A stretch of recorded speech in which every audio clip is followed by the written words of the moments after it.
Shri P J Vincent കൂടി ഈ ഘട്ടത്തിൽ ചേരുകയാണ്. ശ്രീ പി ജെ വിൻസെന്റ്, പശ്ചിമേഷ്യൻ സാഹചര്യം ആകെ മാറി മറിയുന്ന ഒരു ഘട്ടത്തിലേക്ക് എത്തിയിരിക്കുകയാണ്. വീണ്ടും യുദ്ധത്തിലേക്ക് പോകുമോ എന്ന് ആശങ്ക ഉണരുന്ന നിമിഷങ്ങളാണ്.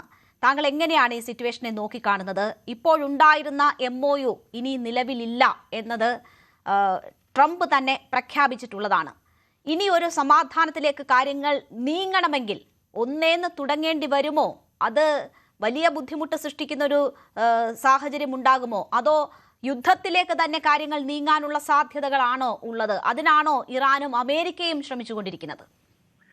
അല്ല, ഇത് യുദ്ധവും സമാധാനവും ഇല്ലാത്ത ഒരവസ്ഥയിൽ കുറെ കാലത്തേക്കെങ്കിലും പശ്ചിമേഷ്യൻ സംഘർഷം തുടരും എന്ന് നേരത്തെ നിരീക്ഷിക്കപ്പെട്ട ഒരു കാര്യമാണ്. മെമ്മോറാണ്ടം ഓഫ് അണ്ടർസ്റ്റാൻഡിങ് താൽക്കാലിക സംഘർഷത്തിന് ഒരു ഇടവേള നൽകി എന്ന് മാത്രമേ കാണുന്നുള്ളൂ. സ്ഥിരമായിട്ട് പ്രശ്നപരിഹാരം ഉണ്ടാകുന്നില്ല. മാത്രവുമല്ല, ഒരു സമാധാന പ്രക്രിയ തുടങ്ങി എന്നതിനപ്പുറത്തേക്ക് വലിയൊരു പ്രാധാന്യം അതിനില്ലതാനും. പ്രധാനപ്പെട്ട വിഷയം ഹോർമൂസ് തുറക്കുമോ ഇല്ലയോ എന്നുള്ളതാണ്. ഹോർമൂസ് തുറക്കേണ്ടുന്നത് അമേരിക്ക, ഇറാൻ തുടങ്ങിയ രാജ്യങ്ങളുടെ താല്പര്യത്തിനപ്പുറത്തേക്ക് ലോകത്തിന്റെ താല്പര്യമായി മാറിയല്ലോ. അപ്പോൾ ഇന്റർനാഷണൽ സപ്ലൈ ചെയിന്റെ ഒരു പ്രധാനപ്പെട്ട കേന്ദ്രമാണത്. ആ സപ്ലൈ ചെയിൻ ബ്രേക്ക് ചെയ്യുന്നു എന്നുള്ളത് എനർജി സെക്യൂരിറ്റിയെയും ലോകത്തിലെ വിവിധ രാജ്യങ്ങളുടെ എനർജി സെക്യൂരിറ്റിയെയും ബാധിക്കും എന്നതാണ് പ്രധാനപ്പെട്ട പ്രശ്നം. അപ്പൊ അത് ഈ ഹോർമൂസ് കടലിടുക്ക് ഒരു അന്താരാഷ്ട്ര കപ്പൽപാതയായി നിലനിർത്തുക എന്നുള്ള ഒരു കാര്യത്തെ കേന്ദ്രീകരിച്ചിട്ടാണ് യഥാർത്ഥത്തിൽ മെമ്മോറാണ്ടം ഓഫ് അണ്ടർസ്റ്റാൻഡിങ്ങിലേക്ക് കാര്യങ്ങൾ നീങ്ങിയത്. അത് പക്ഷെ ഇപ്പോഴും അതിനുശേഷവും ഹോർമൂസ് കടലിടുക്കിൽ ഇറാന്റെ നിയന്ത്രണങ്ങൾ ഒരു പരിധിവരെ തുടർന്നു എന്നുള്ളത് ഒരു വാസ്തവമാണ്. മാത്രവുമല്ല, കൊല്ലപ്പെട്ട ഇറാന്റെ പരമോന്നത നേതാവിന്റെ സ്വസംസ്കാര ചടങ്ങുമായി ബന്ധപ്പെട്ട് ഡെത്ത് ടു ട്രംപ് തുടങ്ങിയിട്ടുള്ള മുദ്രാവാക്യങ്ങൾ ഉയർന്നതും അമേരിക്കൻ പ്രസിഡന്റിനെ പ്രകോപിപ്പിച്ചിട്ടുണ്ട് എന്നത് വസ്തുതയാണ്. എങ്കിലും ഈ സംഘർഷം കൂടുതൽ നീണ്ടു നിൽക്കുമോ എന്ന് പറയാൻ സാധിക്കില്ല. ഒരു ഓൾ ഔട്ട് വാർ ഉണ്ടാവാനുള്ള സാധ്യതയും കുറവാണ്. അതേസമയം ഈ സംഘർഷ മേഖല ഇപ്പോൾ ഉരുത്തിരിഞ്ഞു വന്ന സംഘർഷ മേഖലയും ആ സംഘർഷവും കുറച്ചു കാലത്തേക്ക് നീണ്ടു നിൽക്കാനുള്ള എല്ലാ സാധ്യതയുമുണ്ട്.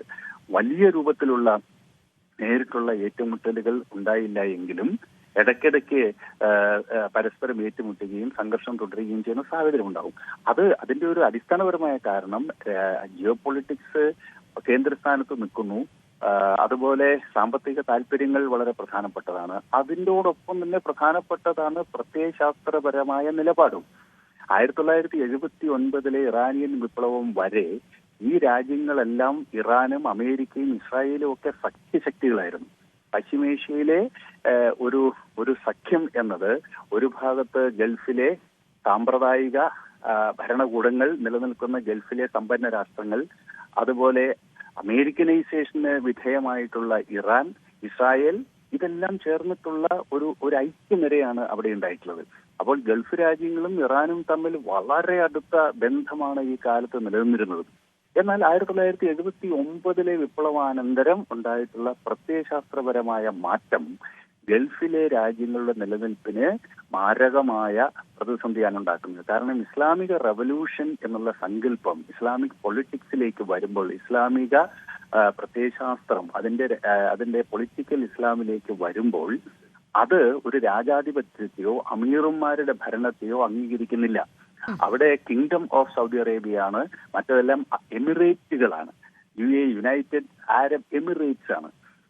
അത് 1911 അറബ് വസന്തത്തിലും ബഹ്റൈനിലടക്കം വലിയ ജനകീയ മുന്നേറ്റം ഉണ്ടായി. അവിടെ അവർ ആവശ്യപ്പെട്ടത് ഈ ഭരണകൂടം അനിസ്ലാമികമാണ് എന്നുള്ളതാണ്. അതുകൊണ്ട് അമിറേറ്റുകളും കിങ്ഡം രാജാധിപത്യവും അനിസ്ലാമികമാണ് എന്നത് പൊളിറ്റിക്കൽ ഇസ്ലാമിന്റെ അടിയുറച്ച നിലപാടാണ്. അത് ഇസ്ലാമികമായ നിലപാട് കൂടിയാണ്. അങ്ങനെ വരുമ്പോൾ അത് ഷിയ പൊളിറ്റിക്കൽ ഇസ്ലാം ആണെങ്കിലും സുന്നി പൊളിറ്റിക്കൽ ഇസ്ലാം ആണെങ്കിലും അത് ഒരു ഇസ്ലാമിക ക്രമത്തെയാണ് അംഗീകരിക്കുന്നത്. അവിടെ രാജാധിപത്യത്തിനോ അമീറുമാരുടെ ഭരണത്തിനോ ഇടമില്ല. ഈ പ്രത്യയശാസ്ത്ര സംഘർഷമാണ് ഇന്ന് കേന്ദ്രസ്ഥാനത്ത് നിൽക്കുന്നത്. അതുകൊണ്ട് അമേരിക്കയ്ക്ക് അവിടെ ഇടപെടാനും ഈ രാജ്യങ്ങളുടെ സംരക്ഷണം ഏറ്റെടുക്കുവാനും സഹായിക്കുന്ന പ്രത്യയശാസ്ത്ര പരിസരം ഇപ്പോഴും ശക്തമായി നിലനിൽക്കുന്നുണ്ട് എന്നതാണ് വാസ്തവം. അപ്പൊ അങ്ങനെ വരുമ്പോൾ ഈ സംഘർഷത്തിന് ഒരു പ്രത്യയശാസ്ത്ര തലവും കൂടി ലഭിക്കുന്നുണ്ട്. അതല്ലെങ്കിൽ ഈ ഷിയ സുന്നി സംഘർഷത്തിന്റെ മേഖലയിൽ അവർ ഐക്യപ്പെടണം. മറ്റൊന്ന്, ഈ രാജാധിപത്യം ഇസ്ലാമിക സ്റ്റേറ്റ് എന്ന സങ്കല്പത്തിൽ പ്രത്യയശാസ്ത്രപരമായി അവർ ഐക്യപ്പെടണം. ഇത് രണ്ടിനും സാധ്യത വളരെ കുറവാണ്. കാരണം ഒരു പക്ഷേ നൂറ്റാണ്ടുകൾ നീണ്ടു നിൽക്കുന്ന വലിയ സംഘർഷത്തിന്റെ ചരിത്രമുള്ള പ്രത്യയശാസ്ത്ര വിടവാണ് അവിടെ നിലനിൽക്കുന്നത്. അപ്പൊ ഇത്തരം കാര്യങ്ങൾ പരിഗണിക്കുമ്പോൾ പെട്ടെന്നുള്ള ഒരു പരിഹാരം ഉണ്ടാവില്ല. സാമ്പത്തിക കാരണങ്ങളാലോ അല്ലെങ്കിൽ ജിയോ പൊളിറ്റിക്സിന്റെ വടംവലിയുടെ ഒക്കെ അടിസ്ഥാനത്തിൽ ഒരു സ്ഥിര സമാധാനത്തിലേക്ക് കാര്യങ്ങൾ പോകും എന്ന് പ്രതീക്ഷിക്കാൻ സാധിക്കില്ല. അതേസമയം നിരന്തരം യുദ്ധം ചെയ്യുന്നത് ഇരു കൂട്ടരുടെയും നാശത്തിനെ കാരണമാകും എന്ന തിരിച്ചറിവും ഈ രാജ്യങ്ങൾക്കുണ്ട്. അത് ഗൾഫ് രാജ്യങ്ങൾക്കും ഉണ്ടായിട്ടുണ്ട്, ഇറാനും ഉണ്ടായിട്ടുണ്ട്. അമേരിക്ക സംരക്ഷണം നൽകിയാലും തങ്ങൾ പൂർണ്ണ സുരക്ഷിതരായിരിക്കില്ല എന്ന തിരിച്ചറിവ് ഗൾഫ് രാജ്യങ്ങൾക്കുണ്ടായിട്ടുണ്ട്. സൗദി അറേബ്യ പാകിസ്ഥാനുമായിട്ട് ഒരു സൈനിക സഖ്യം ഒപ്പിട്ടതിന്റെ പശ്ചാത്തലം പോലും അതാണ്. അത് സുന്നി പാകിസ്ഥാനും സുന്നി സൗദി അറേബ്യയും ഷിയ ഇറാനെതിരെ ഐക്യപ്പെടുന്നു എന്നതിന്റെ സൂചനയാണ് അവിടെ വരുന്നത്. അപ്പം ഇത്തരം ഘടകങ്ങളൊക്കെ പരിശോധിക്കുമ്പോൾ പരസ്പരം യുദ്ധം തുടർന്നു കഴിഞ്ഞാൽ മ്യൂച്വലി അഷ്വേർഡ് ഡിസ്ട്രക്ഷൻ ആയിരിക്കും ഉണ്ടാകുക. സ്വയം എല്ലാവരും നശിക്കുക എന്ന അവസ്ഥയിലേക്കും കാര്യങ്ങൾ നീങ്ങുക എന്ന തിരിച്ചറിവ് അവർക്കുമുണ്ട്, ഒരു പരിധിവരെ അമേരിക്കയ്ക്കുമുണ്ട്. അതുകൊണ്ട് ഈ സംഘർഷം അധികകാലം നീണ്ടു നിൽക്കില്ല, സമാധാന പ്രക്രിയയിലേക്ക് തന്നെ കാര്യങ്ങൾ വരും എന്നുള്ള താൽക്കാലിക സമാധാനത്തിലേക്ക് നീങ്ങാനുള്ള സാധ്യതയാണ് അദ്ദേഹം ചൂണ്ടിക്കാട്ടുന്നത്. ദയവായി തുടരുക. കൂടുതൽ വാർത്തകൾക്ക് news 18 Keralam YouTube channel subscribe ചെയ്യുക.